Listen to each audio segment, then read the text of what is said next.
Good day everyone.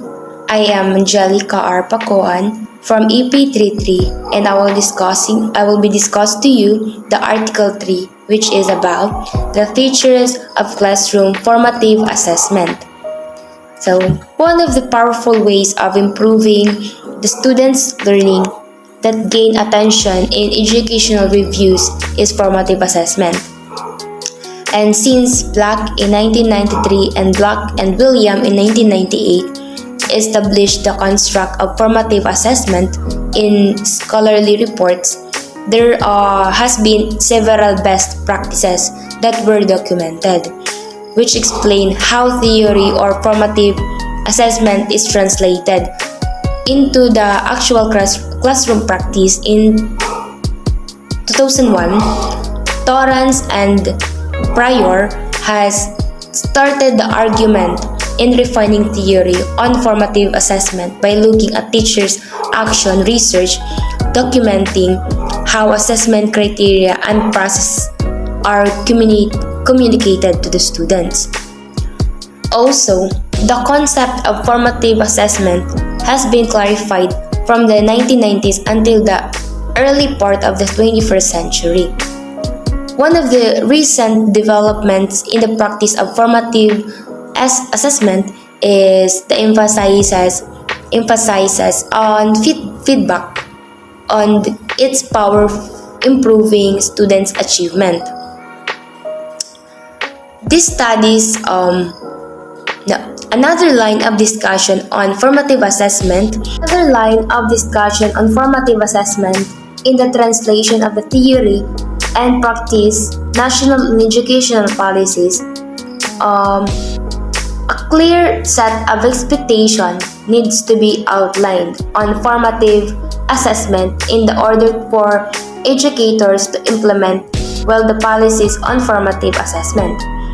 This report addresses the need of educational practitioners, especially those that are teaching within the K-12 levels. A set of expectations that characterize the practice of formative assessment is provided in this report.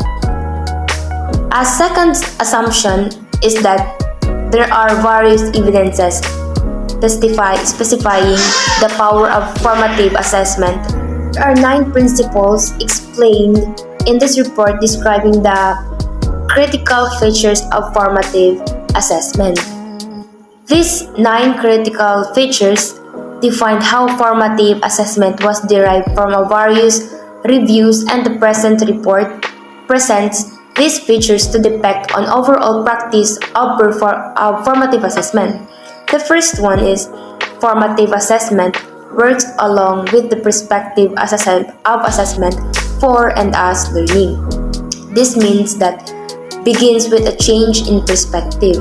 Assessment is beyond the idea of recording, checking, marking, and grading students.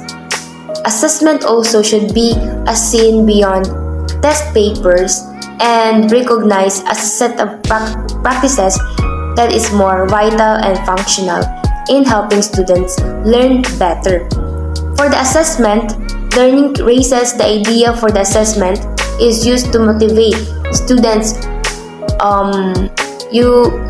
instructions on the learning needs of the students.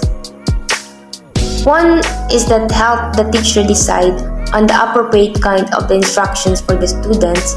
Second is the students will benefit much from the instruction because it matches their specific needs. On the other hand, assessment as learning ensures that students decide on ways to improve themselves by looking at their assessment results.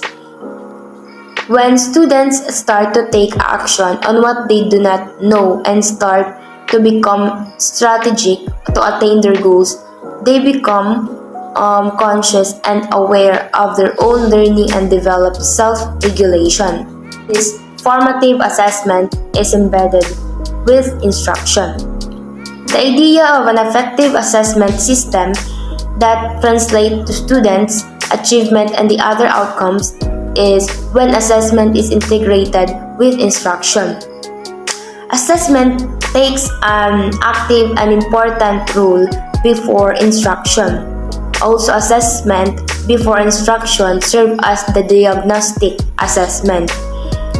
One of the prior knowledge of the learner, which is also summative assessment of the past lesson.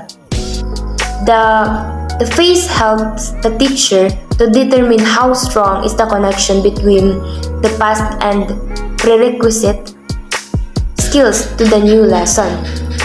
In other words, diagnostic assessment can determine the existing schema of the learner for the new lesson that will be taught. When the learner could not demonstrate the schema required, the teacher will now approach the lesson as introductory. And if the schema is already advanced for the new lesson, the teacher can introduce advanced levels or move to the next lesson. Assessment also is an integrated during instruction. This is kind of assessment that is done while teaching is ongoing. It conducting assessment while instruction is ongoing and described as a double helix model. Formative assessment is the end of the lesson allows the teachers to see whether the objectives are already met by the students and to see if the students can demonstrate well the task. Then the teacher uses the result to decide on the next steps in the instructional processes. The third one is helping the students focus on the learning goal. Formative assessment starts when the goal that needs to be learned is clear for both the students and the teacher. And these goals may come in the form of learning competencies, skills, and standard that is prescribed a national or international curriculum. The goal of this learning is to help the teacher create a diagnostic assessment of the student's schema and to develop the student's cognitive skills. The goal requires students to classify matter that absorbs water, sink, float, and decay. The learning goal is important because it serves the target of the teacher and the students on what they need to be worked out.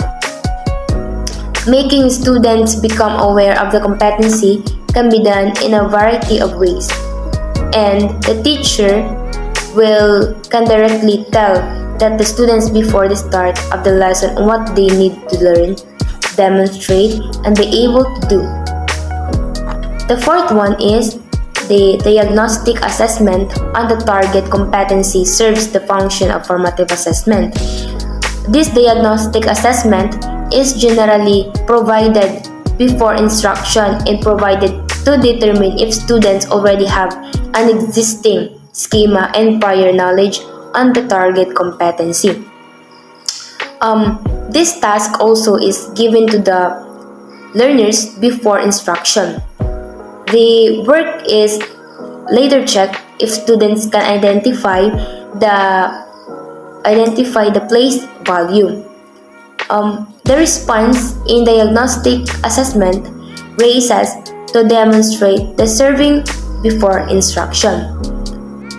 Next is formative assessment moves from determining discrete skills to integrated skills.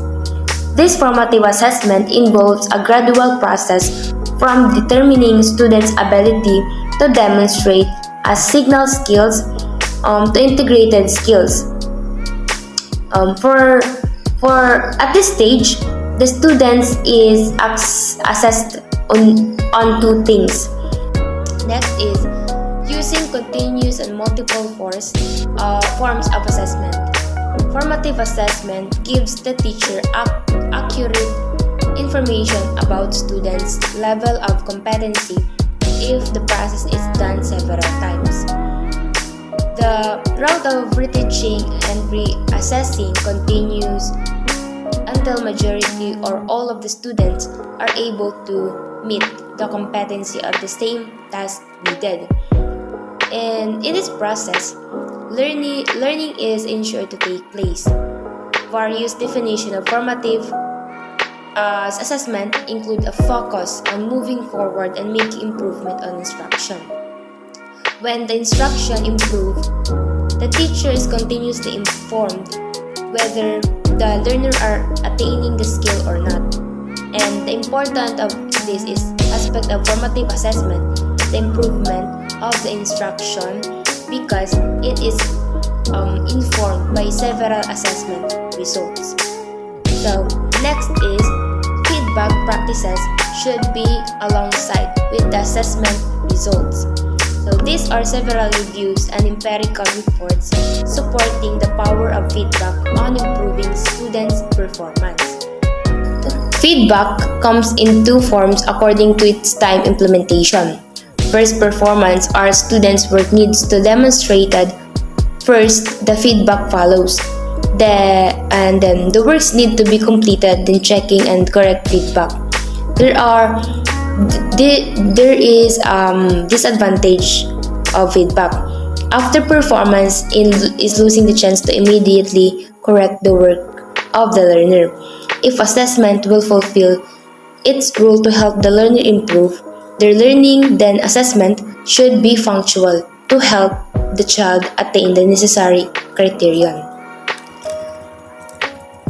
The feedback is provided during formative assessment to allow the child on focused revision. The result of formative assessment is not graded, allowing the learner to make continuous improvement and revisions in one's work.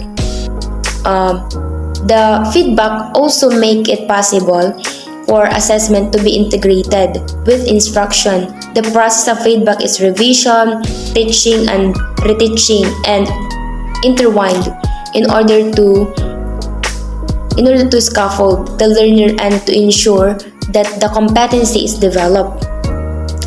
Feedback also is powerful in ensuring the learning of students. The quality of feedback is given by teachers to students is very important. And feedback also helps students to become self-regulated learners since it gives them an idea of what they could improve on. And asking for help is said to be one of the many times of self-regulation, which distinguishes that the students who receives feedback perform better than who did not. Next is working out with students to reach the learning goal.